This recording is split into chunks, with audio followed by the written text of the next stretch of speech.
Subscribe to our channel and hit the bell icon to never miss a video from us. Welcome to another episode of the Expert Interview Series. And today we are delighted to host Mr. Manik Agarwal, a finance professional with over 9 years of experience in corporate finance, financial reporting, compliance, and strategic cost optimization. Currently serving as the manager, GL, and financial reporting at EXL. Manik has worked with renowned organizations including Insight and Hanu Software, building strong expertise in budgeting, financial analysis, US GAAP, IFRS, and business finance operations. What makes Manik's journey especially inspiring is his belief that modern finance is not just about reporting numbers, but also about driving business outcomes, enabling strategic decision making, improving operational resilience, and adapting to a rapidly evolving financial landscape shaped by technology and AI.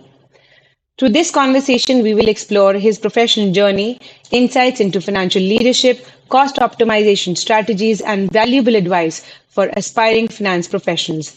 Please join us in welcoming Mr. Manik Agarwal to the Expert Interview Series. Welcome, Manik, and hope our viewers get to learn from your experiences. Thank you so much for that lovely introduction. I'll be honest, hearing someone describe your journey out loud always feels like little surreal. So you are so heads down in the work every day that you rarely pause to look back where you have come in all these years. So, but yes, that's me, and I'm just glad that the work has been meaningful enough to talk about. Looking forward for the conversation. We begin with the first and the most important question. You've spent almost a decade in corporate finance. Looking back, what has been the biggest turning point in your professional journey? Okay, so honestly, the biggest turning point wasn't a promotion or a new job. It was a mindset shift. Somewhere around 5 years back, when I stopped thinking of myself as the guy who closes the books and started asking why the numbers looked the way they did. Mm-hmm. I was handling multi-entity consolidations, reporting under US GAAP across geographies, like let's say India, UAE, US, Canada, Singapore, Mm-hmm. Australia, everywhere. And Okay. at some point, I realized the CFO doesn't just want a clean P&L. They want to know what's driving the variance, what is Right. the risk behind, and what do we do next. That realization changed everything for me. I started showing up differently in the meetings, not Mm-hmm. just with reports, but with context and recommendations. That shift, Okay. I think it was that what separates accountants from financial professionals. So there is a Right. difference between both. So that shift happened over these 5 4 years. So, I mean, what just out of context, what does your day look like on a day-to-day basis? My day looks like motivating people to give their best. And my only observation about finance is that every accountant that's working in my team, they should be well versed with the numbers, that how this Hmm. number is coming from. I am not looking Okay. forward to have a report that is extracted from a accounting system. I am not Mhm. looking forward for that. I need my team to come to me and say that this is the report, and this is the number coming because of these reasons. What is the story behind that number? Okay. So that's what I love to know. Fair enough. So you are creating the magic with the numbers. Yeah, that's correct. Super.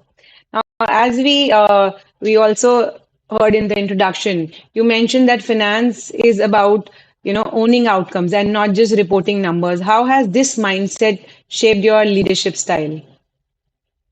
Okay. It shaped it quite directly. When I work with my team, I always tell them that don't bring me a number. As I told you, that whenever they come to me at the initial stage, they were coming to me saying that this is this like report I came with that got extracted from SAP, ERP, or these kind of systems. Hmm. But I always ask them that what's the story behind it? And there was no answer as such. So now over these years, I have understood that the numbers that are coming from accounting system should be having a story why this number came in Right. and what does this mean for the business. I try to create that curiosity in the people I work with.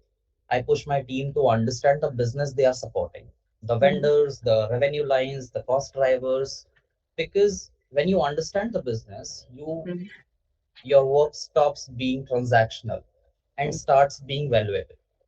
And Right. honestly, that's also what makes your job title more interesting. When you feel like what you're doing actually matters to someone's decision. Ultimately, whatever you are going to contribute today, that will lead to a business decision that will be benefiting to so many people and the Right. business itself. So Because yeah, ideally, when we say numbers or people from commerce background, we usually think it is about, balance sheet matching, profit and loss accounts. But of course, there's correct, more to it. There is more decision making. There is more contribution, as you suggested, and I think that's a wonderful way to upgrade and upskill yourself. correct. So, is there a leadership mantra that you have? Not really, but yeah, there is only one mantra that I have is that understand in very, very depth that what you are doing. Right, It's not about just, as you said, it's not about balance sheet or trial balance matching. Don't right. do that. You are much beyond it. So think around that perspective and you'll be able to build a successful career maybe in finance. Yeah, you should know the why of what you're doing. Exactly, that's correct. Perfect, perfect. Thank you so much. I think that makes sense. Yeah. Moving on to the next question. Many people think finance is only about spreadsheets and reports. In your view, what does a modern finance leader actually do today? That is what we were discussing.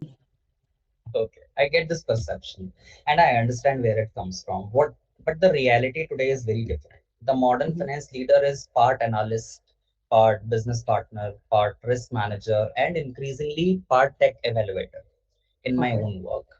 I have had navigate GST compliance or payroll or vendor risk or FP&A, financial reporting under multiple standards. And now okay, AI-driven automations creeping into all of it. perfect. What a modern finance leader really does is sit at the intersection of the numbers and decide. You are the person in the room who can translate a financial reality into a strategic call. You are Right. that person. Mm. You are not just closing books, you are building the financial backbone that the business runs on. That's the very different job description from accountant with Excel skills. Okay. We want more to Okay. it. Yeah, Mhm. So you have to wear many hats, as you said, just to for that one role, you have to have tech ability, AI ability, and decision correct, making, of course.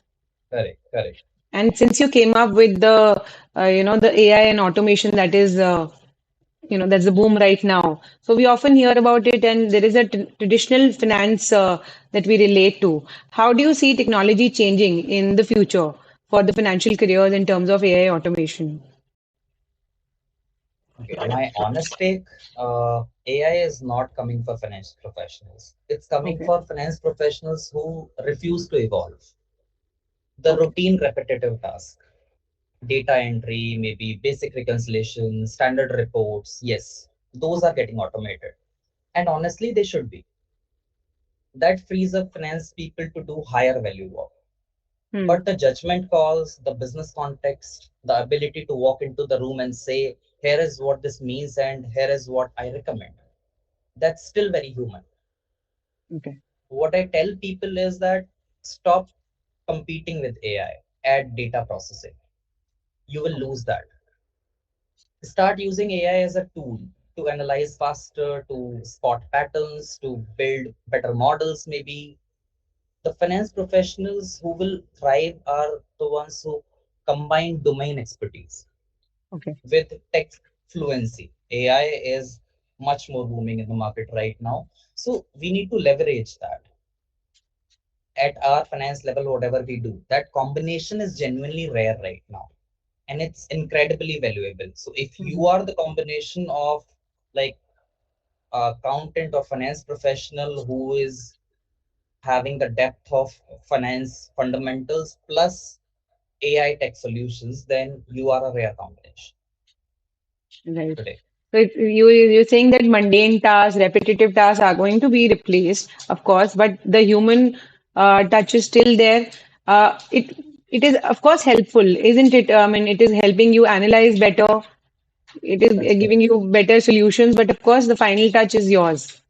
That's correct. That's correct. Ultimately, a decision is something that human is gonna take, and AI can give you the best data analytics, Hmm. but that's it. Beyond that, what decision you should be taking, that's something that you need to decide. That's very human today. Maybe AI can give you the solutions that these kind of recommendations you can take, but out of them, what you choose, that's on you. And what best matches your requirement is also important Exactly. That's because correct. the scenario is yours. You know it better, nobody else. Exactly. Exactly. Right. So as you say, if someone wants to move from basic accounting, the accounting role, into a strategic financial leadership role, what practical roadmap would you suggest in this case? Okay, I would break it into three categories. Okay. First, master your domain, whether Okay. it's GL, AP, AR, payroll, compliance, legal, anything. Be Okay. genuinely excellent at it. Understand Right. not the process, but why behind every entry, as I told you earlier, every Right. reconciliation, every compliance requirement. The Hmm. depth is your credibility. Perfect. Second, expand horizontally. Don't stay in one lane. Deliberately, I deliberately moved across functions from GL to R2R or to FP&A or to compliance because breadth gives you the business view that specialists often lack. Okay. Get exposure to financial reporting, cost analysis, budgeting, and if possible, cross geography operations. Do everything.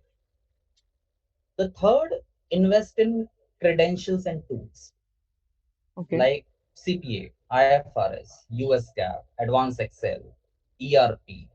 These aren't just resume lines, they fundamentally change how you think about finance. Okay. And today, you need to add AI and data tools to your list. Right. The progression isn't linear, but the common thread across everyone I have seen make the shift is they stopped waiting for opportunities and started creating value in their current role and Okay. made the next opportunity possible for them. Right. So, yeah, Yes. I would add to this line that make your role so much obvious or so much automated or so much in depth that your promotion is something that is obvious to everyone. Hmm.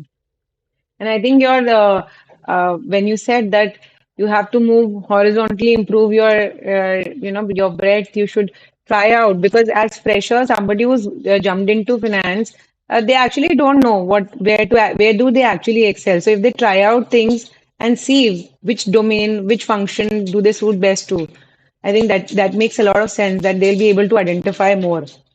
That's So correct. I think Yes. that's a great advice. No problem. So, last and the most important question, of course, for students and working professionals, because we see that there are professionals who get confused even at a later stage of their year, of their working. Uh, you know, what are the valuable skills that they should start building to excel in their careers? I would say three non-negotiably. Okay, One, analytical Excel and financial modeling. okay, I don't mean basic formulas. I mean the ability to build a model from scratch, tell a okay, story with data, and make it dynamic enough that decision makers can use it. okay, This is still the most underrated skill in finance. Many people are not able to do it, even at sitting or a very high position, let's say manager, senior manager, or director level. They are not able okay, to do that today. Second, business acumen. Understand the industry you are working in. Know how revenue is made, how costs are hidden, and what keeps leadership up at the night. okay, Finance without business context is just about arithmetic. That's the problem. Number three, communication. hmm, So whoever is able to explain the accounting at best level, they are the best accountants. I okay, don't consider accountants the best when they are doing the job or extracting a report and giving it to me. The accountant who is able to explain that report to me, he is the best one for me. perfect. That makes sense. If you can translate numbers into clarity for a non-finance audience, you are genuinely rare. And I would add a bonus one for 2026, especially get comfortable with AI. Mm. It is not as a gimmick, but as a real productivity multiplier. Mm-hmm. The one who start now will be miles ahead in 2 years. I promise that with AI. I think the way you summed up is brilliant. how they should not fear it and learn and excel. And of course, communicating is what is more important. Just one last question. Any specific tools or, you know, things that they should learn to advance for freshers, Uh, I'm saying.